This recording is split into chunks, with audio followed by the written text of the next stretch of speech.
Hello, good evening all of you. The 10 minute show में आप सभी का मैं शिव ओंकार हार्दिक स्वागत करता हूं। आज हम बजट से संबंधित कुछ रिवीजन करेंगे, फिर प्लस बाद में एमक्यू भी देखेंगे, एमसीक्यू। तो चलिए शुरुआत करते हैं अपनी क्लास की। तो उससे पहले दो लाइन है कि रख हौसला वो मंजर भी आएगा और प्यासे के पास चलकर समंदर भी आएगा। थक कर न बैठे मंजिल के मुसाफिर, मंजिल भी मिलेगी और मिलने का मज़ा भी आएगा। तो चलिए शुरू करते हैं अपनी क्लास के लिए। 1 फरवरी 2023 को देश की वित्त मंत्री निर्मला सीतारमण ने ये बजट 5वीं बार पेश किया है। ये अमृतकाल का पहला बजट है।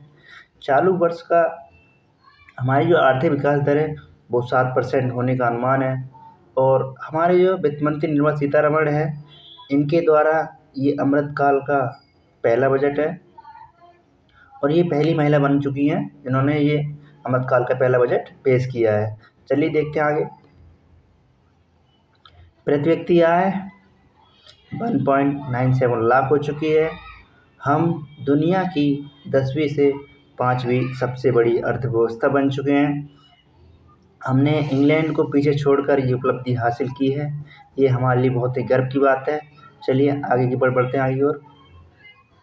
बजट की 7 प्राथमिकताएं हैं। पहला समावेशी विकास, दूसरा अंतिम छोर तक पहुंचना, तीसरा अवसंरचना और निवेश, चौथा युवा शक्ति, पाँचवां हरित विकास, छठा क्षमता बढ़ाना, सातवां है वित्तीय क्षेत्र। तो ये बजट की 7 प्राथमिकताएं थी जो हमारे लिए बहुत ही महत्वपूर्ण है। और चलते हैं अब देखते हैं कुछ योजनाओं के लिए। ग्रामीण क्षेत्रों में युवा उद्यमियों को प्रोत्साहित करने के लिए कृषि वर्धक नीति अपनाई गई है। बागवानी के विकास के लिए 2200 करोड़ रुपए के व्यय के साथ आत्मनिर्भर बागवानी स्वच्छ शोध कार्यक्रम शुरू किया है। भारतीय बाजरा अनुसंधान संस्थान हैदराबाद को मिलेट के लिए वैश्विक केंद्र अर्थात उत्कृष्ट केंद्र बनाया जाएगा हैदराबाद के लिए। चले देखते हैं आगे। 2047 तक स्किल सेल एनीमिया उन्मूलन मिशन शुरू किया जाएगा। 500 ब्लॉक में आकांक्षी ब्लॉक कार्यक्रम शुरू किया जाएगा। कर्नाटक के सूखा प्रभावित क्षेत्र के लिए 5300 करोड़ रुपए की सहायता और ऊपरी भद्रा योजना शुरू की जाएगी। रेलवे के लिए 2.40 करोड़ रुपए का प्रावधान किया गया है। टीयर 2 और टीयर 3 सिटी में शहरी अवसंरचना निर्माण के लिए शहरी अवसंरचना विकास निधि स्थापना की जाएगी, जिसका प्रबंधन राष्ट्रीय बैंक करेगा। मिशन कर्मयोगी के तहत सिविल सेवाओं के लिए ऑनलाइन प्रशिक्षण के लिए आईगोट कर्मयोगी शुरू किया जाएगा। 5G सेवा आधारित एप्लीकेशन के विकास के लिए 100 प्रयोगशाला निर्माण किया जाएगा। 2070 तक नेट कार्बन जीव एनिमेशन लक्ष्य प्राप्त करना है। और हरित हाइड्रोजन मिशन के लिए 19,700 करोड़ रुपये व्यय के साथ में शुरू किया जाएगा, जिसका 2030 तक 5 मीट्रिक टन हाइड्रोजन का वार्षिक उत्पादन करना है। और हमारे जो 2070 नेट जीरो कार्बन तो 2070 तक इसको प्राप्त करना हमारा लक्ष्य है और लगता नहीं कि ये हो पाएगा। और देखते हैं आगे। पृथ्वी के पुनरुद्धार, इसके प्रति सजगता, पोषण और सुधार के लिए पीएम परिणाम योजना शुरू की गई है। तटीय पर्यावास और ठोस आमदनी की मैनग्रोव पहल के तहत मिष्टी योजना का प्रारंभ। आर्द्रभूमि संरक्षण के लिए अमृत धरोहर शुरू किया गया है।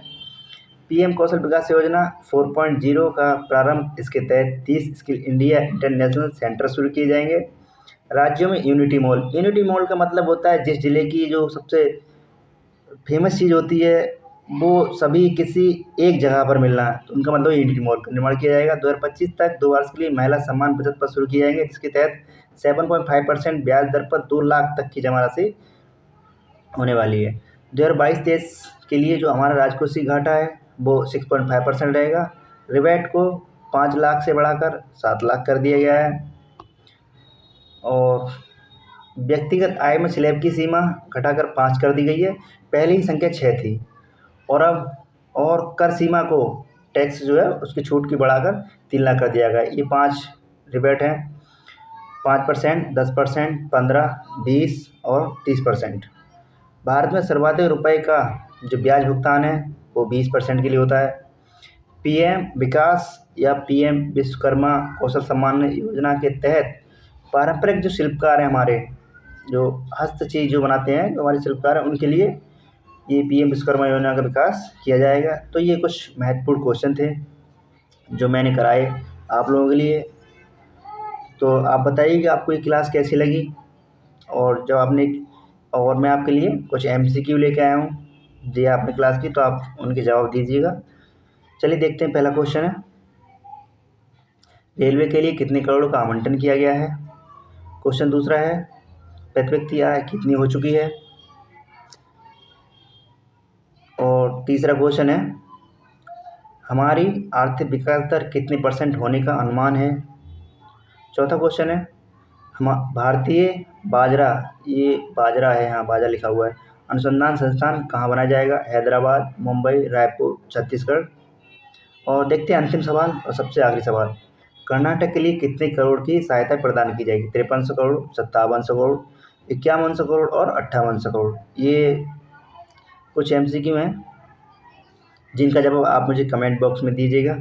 अगर आपको वीडियो अच्छी लगी हो तो लाइक कीजिए, शेयर, सब्सक्राइब कीजिए और मैं इसी तरह आपके लिए कंटेंट लाता रहूँगा। जय हिंद, वंदे मातरम।